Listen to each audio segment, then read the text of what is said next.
저의 단호한 결정은 그날 묘지에서 연이어 마주했던 기이한 현상들이 단순한 우연이 아니었음을 증명하는 첫걸음이었습니다. 주변의 만류에도 불구하고 저는 더 이상 미룰 수 없다는 직감에 따라 오랜 시간 미뤄왔던 어머니의 묘 이장을 추진하기로 했죠. 어쩐지 그 뱀들은 제가 이 모든 것을 깨달을 때까지 기다려 주기라도 한 듯, 저희 불안한 시선을 비웃기라도 하듯 매번 봉분 주위를 맴돌며 저를 응시하고 있었습니다. 본격적인 이야기를 시작하기에 앞서 구독과 좋아요를 눌러주시면 저에게 정말 큰 힘이 된답니다. 저는 50살을 훌쩍 넘긴 평범한 직장인 김성민입니다. 얼마 전 저희 가족에게는 평생 잊지 못할 사건이 하나 있었답니다. 모든 시작은 매년 돌아오는 어머니의 제사 날이었어요. 서울 근교에 있는 어머니의 묘소는 저희 가족에게 늘 마음의 안식처 같은 곳이었죠. 그날도 여느 때처럼 조용하고 평화롭게 제사를 지내고 있었는데 이상한 일이 벌어지기 시작했습니다. 제사를 지내던 중 갑자기 묘지 주변에서 뱀 한 마리가 나타난 거예요. 처음에는 그저 우연이겠거니 대수롭지 않게 생각했습니다. 산이다 보니 뱀이 나타나는 것이 아주 드문 일은 아니니까요. 하지만 그 뱀은 보통 뱀들과는 달랐습니다. 저희를 보고도 도망가지 않고 마치 저희를 지켜보기라도 하는 듯 봉분 주위를 빙글빙글 맴도는 것이었죠. 가족들은 놀라기도 하고 조금 섬뜩한 기분도 들었지만 그래도 어머니 제사 중이니 조용히 뱀이 사라지기를 기다렸습니다. 그런데 그 뱀은 사라지지 않았어요. 제사를 다 지내고 음식을 정리할 때까지도 계속 봉분 주변을 서성였습니다. 결국 아버지가 나서서 뱀을 쫓아내려 했지만 뱀은 미동도 하지 않았죠. 결국 저희는 뱀을 뒤로하고 집으로 돌아올 수밖에 없었습니다. 다음 달 저는 다시 어머니 묘소의 성묘를 갔습니다. 그런데 이게 웬일인가요? 또다시 그 뱀이 봉분 주위에 나타나 저를 맞이하는 것이 아니겠어요. 이번에는 뱀이 저를 보자마자 봉분 쪽으로 기어들어가 봉분 한쪽에 난 작은 틈새로 쏙 사라지는 것을 똑똑히 보았습니다. 순간 섬뜩한 느낌이 들었지만 설마 하는 마음에 그냥 돌아왔어요. 하지만 그 뱀의 모습이 계속해서 머릿속을 맴돌았고 저는 알 수 없는 불안감에 휩싸이게 되었습니다. 며칠 밤낮으로 뱀 꿈까지 꾸는 지경에 이르자 저는 가족들에게 이 이야기를 털어놓았습니다. 처음에는 모두 미신이라며 웃어넘겼지만 제가 너무도 진지하게 이야기하자 가족들도 조금씩 불안해하기 시작했습니다. 특히 저희 어머니가 생전에 동물을 얼마나 사랑하고 아끼셨는지 누구보다 잘 아는 저였기에 이 뱀이 단순한 우연이 아닐 수도 있다는 생각이 자꾸만 들었습니다. 어쩌면 어머니께서 저희에게 무언가를 알려주고 싶으셨던 건 아닐까 하는 막연한 기대마저 생겼죠. 결국 저는 어머니의 묘에 정말 무슨 일이 생긴 건 아닌지 확인하기로 결심했습니다. 혼자 묘지를 다시 찾아가 뱀이 사라졌던 봉분 틈새를 자세히 살펴보았죠. 그 틈새는 생각보다 깊고 넓었으며 안쪽으로는 마치 흙이 무너져 내린 듯한 흔적도 보였습니다. 그리고 그 틈새 근처의 묘비와 봉분을 연결하는 석축의 일부가 미세하게 벌어져 있는 것을 발견했습니다. 저는 묘지에 이상이 생겼음을 직감했습니다. 묘지 전문가의 도움이 필요하다고 느낀 저는 곧장 전문가를 수소문하기 시작했습니다. 전문가와 함께 어머니 묘를 다시 찾아 봉분을 꼼꼼히 살폈죠. 묘지 전문가의 표정은 점점 굳어졌고 제 가슴은 불안감으로 더욱 답답해져 왔습니다. 봉분 아래 집안이 불안정하다는 소견과 함께 봉분 아래에서 알 수 없는 오래된 목재 조각들이 발견되었다는 의아한 보고를 받았습니다. 저는 불안한 마음을 감출 수 없었습니다. 그 목재 조각들은 어머니의 관에서 나온 것과는 전혀 다른 종류였고, 저희 의문은 해결되지 않은 채 깊은 그림자를 드리우고 있었습니다. 묘지 전문가의 표정에서 저는 단순한 집안 문제, 그 이상의 심각성을 읽어낼 수 있었죠. 그는 조심스러운 말투로 이 봉분 아래 무언가 이물질이 섞여 있는 것 같습니다. 일반적인 흙이나 돌이 아니라 오래된 나무 조각들이 여러 개 보이네요. 혹시 예전에 무슨 일이 있으셨나요? 라고 물었습니다. 저는 고개를 저었답니다. 어머니의 묘는 조성된 이래 단 한 번도 어떤 문제도 일으킨 적이 없었고, 특별히 이장이나 개장 같은 작업을 한 적도 없었기 때문이죠. 저는 전문가의 말을 듣고 더욱 혼란스러웠습니다. 어머니의 관은 분명히 좋은 나무로 만들어졌고, 그 흔적과는 확연히 달랐으니까요. 대체 이 나무 조각들은 어디서 온 것일까? 누가 감히 어머니의 묘를 훼손했을까 하는 생각에 저는 분노가 치밀어 올랐습니다. 저는 곧장 가족회의를 소집했습니다. 아버지와 제 여동생, 그리고 다른 가족들도 모두 모여 전문가의 소견을 들었죠. 처음에는 뱀의 출현부터 시작된 이 모든 기이한 현상들에 대해 가족들은 여전히 반신반의하는 눈치였습니다. 하지만 전문가가 봉분 아래에서 발견된 정체불명의 목재 조각들에 대해 설명하자 가족들의 얼굴에는 저와 같은 심각함이 드리워졌습니다. 특히 여동생은 아니, 누가 감히 우리 어머니 묘에 손을 댈 수 있어? 이거 불법 아니야? 당장 경찰에 신고해야 하는 거 아니야? 라며 격앙된 반응을 보였습니다. 아버지 또한 성미나 전문가 말이 맞다면 이거 보통 일이 아니다. 우리 어머니 묘에 이런 일이 있었다는 게 도무지 믿어지지 않는구나 라며 깊은 한숨을 내쉬셨습니다. 가족들의 의견은 둘로 나뉘었습니다. 한편에서는 당장 경찰에 신고하여 범인을 잡아야 한다고 주장했고, 다른 한편에서는 혹시라도 묘지에 불미스러운 일이 생기면 어머니의 영면을 방해할까봐 걱정하며 조용히 해결하려 했습니다. 긴 논의 끝에 저는 저희 가족에게는 어머니의 영면이 무엇보다 중요하다는 결론을 내렸고, 이 모든 의문을 해결하고 어머니를 편안한 곳으로 모시기 위해 이장을 결정하는 것이 가장 현명한 방법이라고 설득했습니다. 모두가 동의한 것은 아니었지만 대다수의 가족들이 제 의견에 따르기로 했습니다. 이장 작업을 진행하며 진실을 밝혀내기로 한 것이죠. 이장 날짜를 잡고 전문 인력을 불러 어머니의 봉분을 조심스럽게 파내려 갔습니다. 흙이 한 겹 한 겹 거칠 때마다 저희 심장은 더욱 거세게 뛰었죠. 얼마 지나지 않아 인부들이 흙 속에서 무언가를 발견했다며 저를 불렀습니다. 저는 심장이 내려앉는 듯한 기분으로 현장으로 달려갔습니다. 제 눈앞에 펼쳐진 광경은 정말 충격적이었습니다. 어머니의 관 바로 위에 또 다른 낡은 나무 관이 겹쳐 묻혀 있었던 겁니다. 그것도 아주 조악하게, 마치 급하게 묻은 듯한 형태로 말이죠. 저는 할 말을 잃었습니다. 불법으로 묘를 겹쳐 쓰는 첩장이라는 사실을 직감했고, 제 손발이 차가워졌습니다.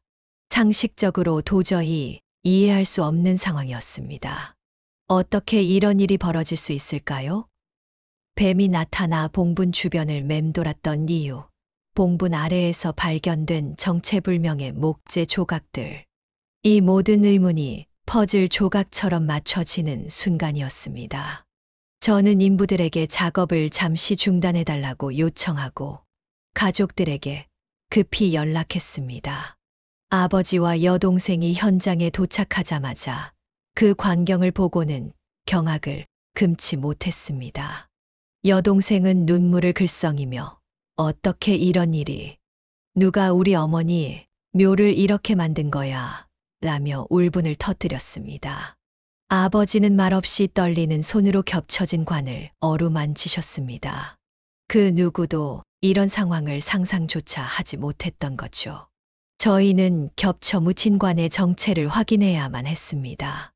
이 관이 누구의 것이며 왜 저희 어머니의 묘에 묻혀 있었는지 알아내야만 했어요.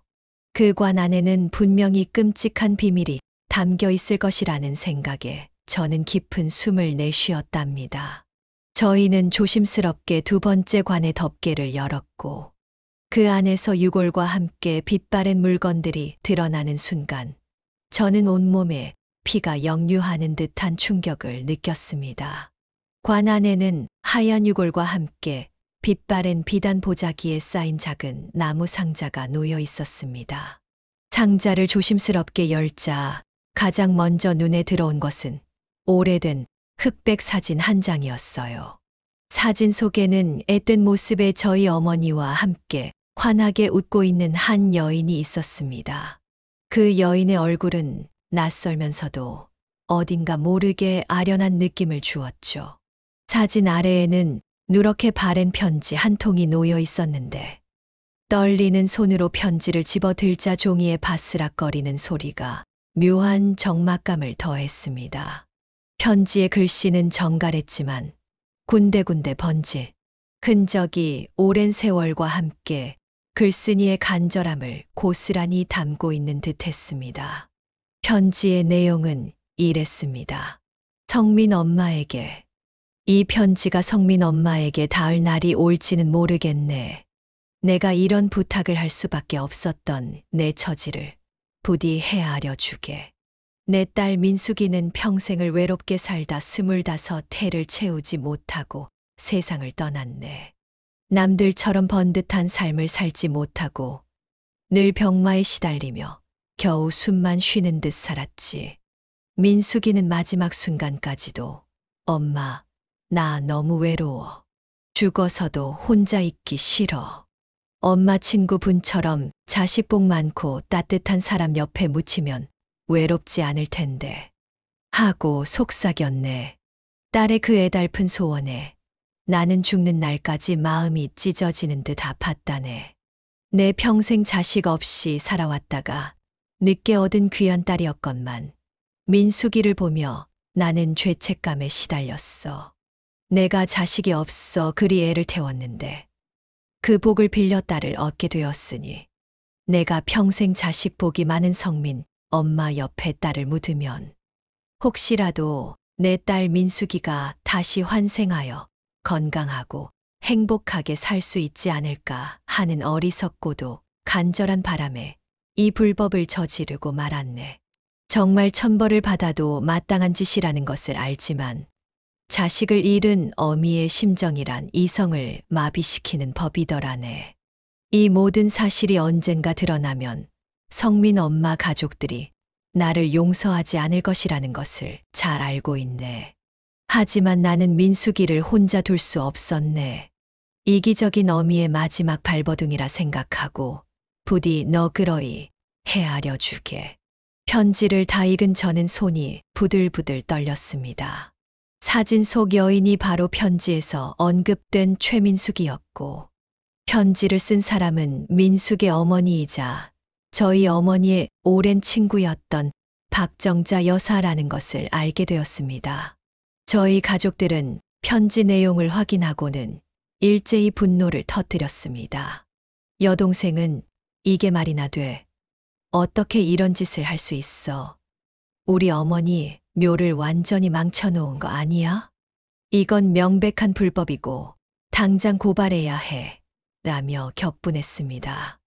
아버지 역시 얼굴이 굳어지며 깊은 탄식을 내쉬었죠.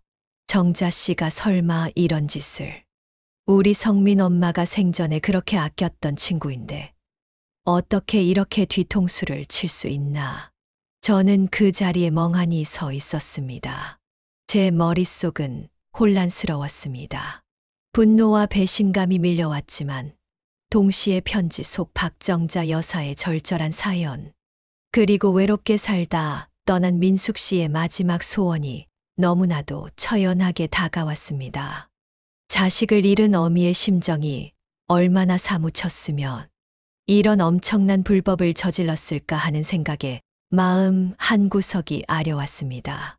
하지만 저희 어머니의 묘를 불법으로 훼손했다는 사실은 도저히 용납하기 어려운 일이었습니다. 가족들의 감정은 극에 달했고 모두가 법적인 대응을 포함한 강력한 조치를 취해야 한다고 주장했습니다. 저 역시 당장 박정자 여사를 찾아가 모든 것을 따져 묻고 싶었고 이 모든 행위에 대한 책임을 묻고 싶었습니다. 하지만 저는 섣불리 결정을 내릴 수 없었습니다. 그 모든 분노 속에서 저희 마음 한편에는 묘지에서 끊임없이 저를 맴돌았던 뱀의 의미가 계속해서 떠올랐습니다. 그 뱀은 단순한 불길한 징조가 아니었습니다. 그것은 마치 이 모든 숨겨진 사연을 저에게 알리려는 듯한 존재처럼 느껴졌습니다. 저는 그 복잡한 감정들 속에서 대체 이 상황에서 어떤 선택을 해야 할지 깊은 고민에 빠져들었습니다.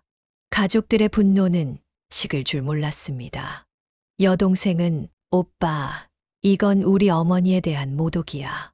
가만히 있으면 안 돼. 박정자 여사를 당장 경찰에 신고해서 법의 심판을 받게 해야 해. 라며 목소리를 높였습니다.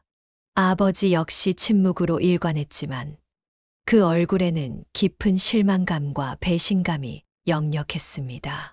저는 가족들의 격앙된 감정을 이해할 수 있었지만 동시에 마음 한구석에서는 편지 속 박정자 여사의 절절한 심정과 고통이 계속해서 저를 맴돌았습니다. 자식을 잃은 어미의 슬픔, 그리고 마지막 소원을 들어주지 못해 안다라는 그 마음이 너무나 절절하게 다가왔기 때문이죠. 저는 며칠 밤낮으로 잠을 이룰 수 없었습니다. 어머니의 묘를 훼손한 행위는 분명히 용서받을 수 없는 일이었지만 그 이면에 담긴 처절한 사연 또한 외면할 수 없었습니다. 저는 방에 틀어박혀 박정자 여사의 편지를 수십 번도 더 읽었습니다. 민숙 씨가 평생을 외롭게 살았다는 구절, 어머니, 곁에 묻히고 싶어 했다는 마지막 소원, 그리고 자식 복이 많은 저희 어머니 곁에 묻으면 환생할 수 있으리라는 미신적 믿음까지. 이 모든 것이 저희 마음을 움직였습니다. 단순한 범죄 행위로만 치부하기에는 너무나도 가슴 아픈 사연이었습니다. 어느 날 밤, 저는 불현듯 어머니의 모습을 떠올렸습니다. 어머니는 생전에 늘 사랑과 용서를 강조하셨던 분이셨습니다.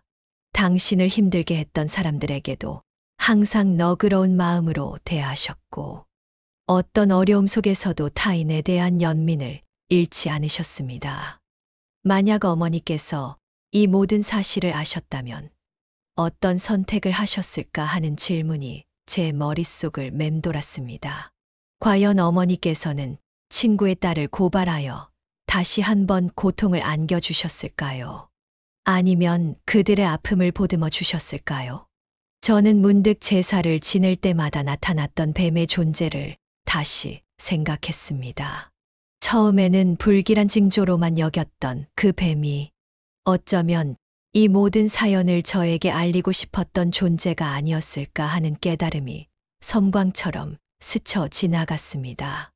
뱀은 묘지에 묻힌 민숙 씨가 자신을 외면하지 말아달라고, 자신의 존재를 알아달라고 보내는 간절한 신호였는지도 모른다는 생각이 들었습니다. 그리고 박정자 여사의 편지는 그 뱀이 전하고자 했던 메시지의 구체적인 내용이었던 셈이었죠. 저는 다음 날 아침 가족들을 다시 불러 모았습니다. 여동생은 여전히 강경한 태도를 보였지만 저는 차분하게 제 생각을 이야기했습니다. 우리 어머니는 평생을 남을 미워하기보다는 사랑하고 용서하셨던 분이셨어. 만약 어머니께서 이 모든 일을 아셨다면 박정자 여사의 아픔을 외면하지 않으셨을 거야. 민숙 씨의 외로움과 한을 헤아려 주셨을 거야. 저는 가족들에게 어머니의 가르침과 저희 가족이 지켜온 가치에 대해 다시 한번 강조했습니다. 물론 불법 첩장이라는 사실은 변함없는 위법 행위였지만 그 이면에 담긴 인간적인 고통과 슬픔을 외면할 수는 없었습니다. 긴 침묵이 흘렀습니다. 여동생은 여전히 얼굴에 불만을 담고 있었지만 아버지께서는 제 말에 고개를 끄덕이셨습니다. 성민이 말이 맞다. 우리 성민 엄마는 남을 원망하기보다는 늘 품어주려 했던 사람이었지. 정자 씨도 얼마나 힘들었으면 그런 선택을 했을까. 아버지의 말씀을 듣자 여동생도 고개를 숙였습니다. 가족 모두가 쉽지 않은 결정이라는 것을 알고 있었지만 결국 저희는 분노와 법적 고소 대신 사랑과 연민으로 이 상황을 받아들이기로 합의했습니다. 어머니의 가르침과 인간적인 도리를 따르는 것이었습니다.